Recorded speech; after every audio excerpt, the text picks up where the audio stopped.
अक्षय कुमार थे फर्स्ट उसमें, अब सेकंड में हम वो लेगेसी कैरी फॉरवर्ड कर रहे हैं, हमारे लिए बहुत बड़ी बात है। अंदाज 2 में हमने पूरी कोशिश की कि हम जस्टिस कर पाएं और हमने दिन रात एक कर दिया इस चीज़। कहीं ना कहीं कह लीजिए कि न्यू कमर्स को लेके जो है ऑडियंस ने दिखा दिया है कि भाई 5 साल लगे यहाँ तक पहुँचने में, लेकिन बहुत ही ज़्यादा अच्छी जर्नी रही, बहुत कुछ सीखने को मिला। तो कहीं ना कहीं एक इमेज रहती है फिल्म इंडस्ट्री की कि भाई बिना कॉन्टेक्स्ट के या बिना जुगाड़ के आपको फिल्म नहीं मिल सकती। सबकी अपनी फैमिली है एंड ऑफ कोर्स अगर मेरी फैमिली भी मूवीज में होती तो मुझे सपोर्ट करती है। I am not against nepotism at all, because nepotism से हमें बहुत ज़्यादा टैलेंटेड आर्टिस्ट्स मिले हैं। आप रणबीर कपूर को देख लो, आप आलिया भट्ट को देख लो, उनका कॉल नहीं आया। मैं सोच रहा कि गया मौका हाथ से। फिर 15 दिन हुए होंगे, सर ने बुलाया, मैं इधर ऑफिस में घुसा तो सर सामने मेरा एग्रीमेंट लेके बैठे हुए थे और कह रहे are you ready to face the camera. मैंने कहा यस। फिर कह रहे कि okay you'll be the main guy. उधर क्या मेन गाय, मैं तो दोस्त के लिए आया था, मुझे यकीन ही नहीं हुआ। इतने सालों से पूरी शिद्दत से, पूरी मेहनत से आप कुछ एक चीज़ पाना चाहते हो कि यार एक दिन मेरी मूवी आए और मेरा चेहरा पोस्टर पे दिखे, घर वाले प्राउड फील करें। सैयारा भी चली तो यही बहस फिर से छिड़ पड़ी कि ऐसी फिल्में हम बना क्यों नहीं रहे। ये कीड़ा पड़ा था जब मैं अपनी MBA कर रहा था चंडीगढ़ में, यूनिवर्सिटी बिजनेस स्कूल से। उस वक्त मेरे भाई ने मुझे एक दिन फ़ोन किया कि मैं एक्टर बनूंगा। तो मैंने सोचा कि यार वो जाएगा मुंबई एक्टर बनने के लिए तो मैं भी जाऊंगा, मैं क्यों ना जाऊं। फिर वो इतना ओवर पावर कर गया वो थॉट मुझे कि एक दिन मैं अपना एग्जाम लिख रहा था, मैंने अपना पेन छोड़ा और उठ के निकल गया, कभी वापस कॉलेज नहीं गया।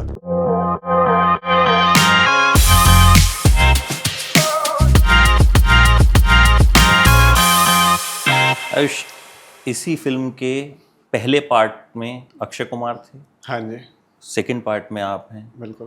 देन अभी एक ऐसा माहौल भी बना है जिसमें कहीं ना कहीं कह लीजिए कि न्यू कमर्स को लेके जो है ऑडियंस ने दिखा दिया है कि भाई we accept them and we accept them with open arms. बिल्कुल, मतलब जो लाइनें लग रही हैं थिएटर में या जो कुछ हो रहा है वो हमने पहले नहीं देखा। सो इस बात से कॉन्फिडेंस बढ़ा है।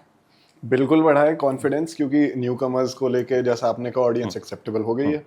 और जब हम शूट कर रहे थे उस दौरान भी हमें काफ़ी कॉन्फिडेंस था इस चीज़ पे कि मूवी की जो कहानी है और जिस तरीके से हम किरदार में ढल गए हैं, काफ़ी ज़्यादा कॉन्फिडेंस उसी वक्त आ गया था कि ये मूवी बहुत अच्छी लगने वाली है ऑडियंस को। एक प्रॉपर हिंदी सिनेमा एंटरटेनर है। एंड जैसा आपने कहा पहले अक्षय कुमार थे फर्स्ट उसमें, अब सेकंड में हम वो लेगेसी कैरी फॉरवर्ड कर रहे हैं, हमारे लिए बहुत बड़ी बात है। उनको देख के हमने हमेशा सीखा ही है। उनकी कॉमेडी टाइमिंग ले लो, चाहे और किसी चीज़ की बात कर लो, हम फैंस रहे हैं उनके। एंड अंदाज 2 में हमने पूरी कोशिश की कि हम जस्टिस कर पाएं और हमने दिन रात एक कर दिया इस चीज़ के लिए। एक अगर क्रक्स में बता पाएं कि कहानी क्या होगी, थोड़ी बहुत हाँ जी, एक टीजर देने के लिए। हाँ जी, थोड़ा बहुत मैं बता सकता हूँ कि एक लड़का है आरव नाम का, जो कि एक परफॉर्मर है, एक म्यूजिशियन है, एक डांसर है, जिसको जिंदगी में जिसके बहुत सपने हैं, बहुत बड़ी चीज़ें अचीव करना चाहता है। वो चाहता है हर जगह उसका नाम हो, शोहरत कमाए, पैसा कमाए, घर वालों को खुश रखे। एंड इसके दौरान उसके साथ ज़िंदगी में बहुत सी घटनाएं घटती हैं जो कि मैं कहूँगा कि आपको रिलेशनशिप देखने को मिलेगा, एक फादर और एक सन का, एक बॉयफ्रेंड और गर्लफ्रेंड का, of course love and friendship, कैसे दोस्त भी परिवार हो सकते हैं वो देखने को मिलेगा, एक भाई और बहन का रिश्ता देखने को मिलेगा। तो बहुत डिफरेंट एस्पेक्ट्स हैं इस मूवी को लेके। And it is not limited to any particular genre, क्योंकि एक्शन भी है, कॉमेडी भी है, ड्रामा भी है, ट्रेजेडी भी है। तो कंप्लीट सम अप होके इसके म्यूज़िक के साथ ये एक प्रॉपर हिंदी सिनेमा जो काफ़ी अरसे से हम देख नहीं रहे थे, वो आपको देखने को मिलेगा इसमें। हाँ, ये आपने एक बात बोली, काफी अरसे से देख नहीं रहे थे। हाँ जी, तो अभी जो सैयारा भी चली तो यही बहस फिर से छिड़ पड़ी कि ऐसी फिल्में हम बना क्यों नहीं रहे थे। हाँ जी, क्योंकि लोग तो देखना चाहते हैं। हमने अपने मन में सोच लिया कि ये सब अब नहीं चलेगा। हाँ जी। बट जब आया तो अब तो चला पूरी थ्योरी, लोग बहुत सारे जितने भी वो कहते हैं ना, जैसे इलेक्शन से पहले एग्जिट पोल होता है, एक्सपर्ट्स बैठते हैं टीवी चैनल्स पे, अपनी अपनी राय देते हैं। तो अभी जितने जर्नलिस्ट हैं वो सब इस पे माथापच्ची कर रहे हैं कि यार हुआ तो हुआ क्या। तो ये जैसे आपने बोला इस हीरो को भी म्यूजिशियन बनना है। तो अभी जो यहाँ भी म्यूजिशियन ही बनना, ये सिमिलैरिटी है इसमें स्टोरी। तो वो कहीं ना कहीं वैसे वाले हीरोज की किस्मत आजकल तेज चल रही है। हाँ बिल्कुल, हो सकता है चल रही हो और ऑडियंस एक्सेप्ट करेगी तो बहुत अच्छा रहेगा। अच्छा, अब ये बताइए, आपको हीरो बनने का कीड़ा कब काटा? मुझे कीड़ा पड़ा था जब मैं अपनी MBA कर रहा था चंडीगढ़ में, यूनिवर्सिटी बिजनेस स्कूल से। उस वक्त मेरे भाई ने मुझे एक दिन फ़ोन किया कि मैं एक्टर बनूंगा। हमें दोनों को हमेशा से मूवीज़ देखने का बहुत शौक रहा है। कॉलेज बंक करके साथ में जाना, हमेशा देखना सारी मूवीज। तो मैंने सोचा कि यार वो जाएगा मुंबई एक्टर बनने के लिए, तो मैं भी जाऊंगा, मैं क्यों ना जाऊं। फिर वो इतना ओवर पावर कर गया वो थॉट मुझे कि एक दिन मैं अपना एग्जाम लिख रहा था, मैंने अपना पेन छोड़ा और उठ के निकल गया, कभी वापस कॉलेज नहीं गया। मतलब एग्जाम भी नहीं दिया? एग्जाम भी नहीं दिया, छोड़ दिया मैंने, ड्रॉप आउट कर दिया एमबीए से। तो पिटाई नहीं हुई घर पे? पिटाई बस होने वाली थी, बच गया, भाई ने बचा लिया। घर पे बताया, मम्मी रोने लगी कि अब पता नहीं क्या करेगा जिंदगी में, क्योंकि मुंबई में हम तो किसी को जानते हैं नहीं, हमने तो वहाँ के बारे में हमेशा बुरी बातें सुनी है कि कोई भी ऐसा न्यू कमर वहाँ जाके कैसे कोई मूवी तुझे दे देगा लीड में, जो तेरा सपना है। लेकिन विद टाइम पता लगा कि इधर भी लोग अच्छे हैं। सुनील सर मुझे मिले और 5 साल लगे यहाँ तक पहुँचने में, लेकिन बहुत ही ज़्यादा अच्छी जर्नी रही, बहुत कुछ सीखने को मिला, बहुत अप्स एंड डाउन्स रहे हैं। और कीड़ा एक्टिंग का ये चंडीगढ़ से शुरू हुआ था, जब मैंने थिएटर ज्वाइन कर लिया था उसके बाद। तो सुनील सर से मुलाकात हुई कैसे? ये फिल्म कैसे मिली? आई मीन ये जर्नी मुझे लगता है बड़ी इंपॉर्टेंट है कल को, very hopeful, and I want कि ये फिल्म भी अगली सैयारा बने या अगली वो बने, तो फिर हम कहें कि हाँ भाई हमने पहले ही जान ली थी इनकी। हाँ जी। So, एक कास्टिंग पर्सन है सोनू जिनका नाम है, उनके थ्रू मैं सुनील सर से मिला था and he was casting for friends role. तो फ्रेंड्स का भी काफ़ी एक इम्पॉर्टेंट किरदार है मूवी में, तो मैंने सोचा कर लूँगा। मैं सर से मिलने आया था फ्रेंड के लिए। सर ने मुझे बताया कि ठीक है 10 दिन के बाद मैं तुम्हें कॉल करूँगा। उनका कॉल नहीं आया, मैं सोच रहा कि गया मौका हाथ से। फिर 15 दिन हुए होंगे, सर ने बुलाया, मैं इधर ऑफिस में घुसा तो सर सामने मेरा एग्रीमेंट लेके बैठे हुए थे और कह रहे are you ready to face the camera. मैंने कहा यस। फिर कह रहे कि okay you'll be the main guy. उधर क्या मेन गाय, मैं तो दोस्त के लिए आया था, मुझे यकीन ही नहीं हुआ। साइन की मूवी, सब आके कॉन्ग्रेचुलेट कर रहे हैं, लेकिन मैं अपनी अलग ही दुनिया में खोया हूँ, आंखों के सामने कुछ दिख नहीं रहा। मेरे को लग रहा है मेरे सपने हो गए पूरे। ऊपर देख रहा हूँ, यहाँ से घर कब गया चल के, कैसे पहुंचा, मुझे कुछ याद ही नहीं रहा। मैं सब कुछ धुंधली मेमोरी हो गई मेरी पूरी, क्योंकि जब इतने सालों से पूरी शिद्दत से, पूरी मेहनत से आप कुछ एक चीज़ पाना चाहते हो कि यार एक दिन मेरी मूवी आए और मेरा चेहरा पोस्टर पे दिखे, घर वाले प्राउड फील करें, सारी दुनिया में नाम हो जाए, मज़ा आ जाएगा, ऐसा सोचा। बिल्कुल बिल्कुल। कल ही मैंने फर्स्ट टाइम पीवीआर में देखा अपना पोस्टर, बहुत अच्छा लगा। तो ऐसा मेरा एक्सपीरियंस रहा और बहुत ज़्यादा खुश हैं फैमिली और बहुत अच्छे अप्रिसिएशन के मैसेजेस आते रहते हैं, बहुत अच्छा लगता है। तो कहीं ना कहीं एक जो एक इमेज रहती है फिल्म इंडस्ट्री की कि भाई बिना कॉन्टेक्स्ट के या बिना जुगाड़ के आपको फिल्म नहीं मिल सकती, ये एक रहता है कि ठीक है कोई नेपो किड है तो ठीक है उसको फिल्म मिल जाएगी, चलेगा नहीं चलेगा वो आगे उस पर डिपेंड करता है। बट आपका कोई फिल्मी बैकग्राउंड नहीं रहा, कोई कुछ नहीं रहा, तो आई थिंक ये मिथ भी आपने तोड़ा कि हाँ भाई मिल जाती हैं फिल्में, ऐसा नहीं है, आज की डेट में भी मिल सकती हैं। हाँ बिल्कुल, इधर मेरे बहुत से दोस्त हैं जिनको अभी भी काम नहीं मिला है, जो कि काफ़ी सालों से इधर मेहनत कर रहे हैं।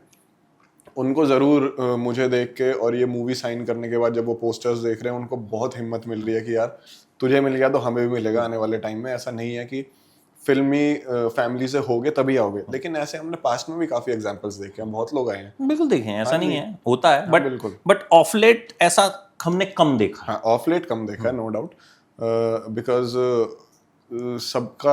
सबकी अपनी फैमिली है एंड ऑफ कोर्स अगर मेरी फैमिली भी मूवीज में होती तो मुझे सपोर्ट करती है। I am not against nepotism at all, because nepotism से हमें बहुत ज्यादा टैलेंटेड आर्टिस्ट्स मिले हैं। आप रणबीर कपूर को देख लो, आप आलिया भट्ट को देख लो, तो इस चीज के खिलाफ में नहीं हूँ, लेकिन हाँ ऑफ कोर्स उनके लिए एक प्लेटफॉर्म पहले से रेडी आहान पांडे, हाँ आहान पांडे, व्हाट अ परफॉर्मेंस, लोगों ने एक्सेप्ट किया ना, बिल्कुल, क्योंकि अच्छा परफॉर्मेंस है तो एक्सेप्ट किया, कोई नेपोटिज्म का नाम ही नहीं ले रहा वहां पे। बिल्कुल बिल्कुल। और मैं कल ही देख के आया था सैयारा, बहुत अच्छी लगी मुझे मूवी।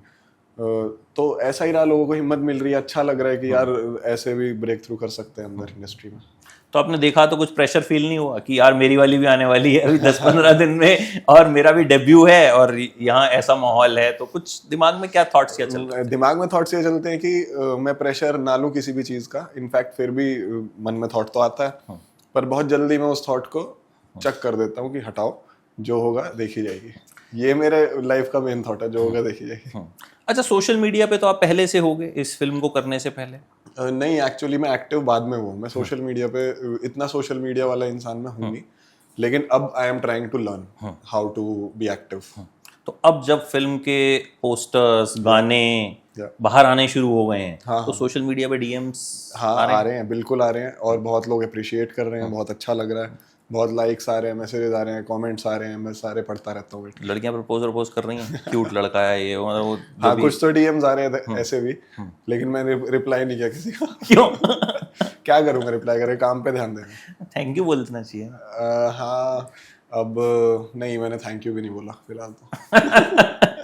अच्छा, जब आपने ये फिल्म की, एज यू सेड कि इसमें काफी कुछ है, एक्शन, रोमांस, आपको सबसे आसान क्या लगा और सबसे मुश्किल क्या लगा? सबसे मुश्किल मैं कहूँगा एक्शन की प्रिपरेशन लगी, क्योंकि उसके लिए मुझे नमक छोड़ना पड़ा 8 महीने तक पूरी प्रॉपर बॉडी बनाने के लिए, और क्योंकि स्क्रीन पे आप उसके बाद ही अच्छे लगते हो, तो ये बहुत सी चीज़ें थी। एक जो बैक ऑफ द कैमरा का प्रोसेस था वो मुझे डिफिकल्ट लगा, because I had to control my cravings at night, कम खाना, ये करना वो करना, 3-3 घंटे वर्कआउट, उसके बाद शूट, फिर डांस के रिहर्सल्स, फिर वर्कशॉप्स, पूरा दिन ऐसी भाग दौड़ में जाता था। वो चीज़ डिफिकल्ट थी। Performing in front of the camera was the easiest part for me, because before we stepped on set we were completely in our character and we had taken workshops for 2-3 months, और पहला take देने से पहले हम जो nervous थे, वो take देने के बाद से और शूट के एंड तक सब कुछ बहुत स्मूथली निकल गया।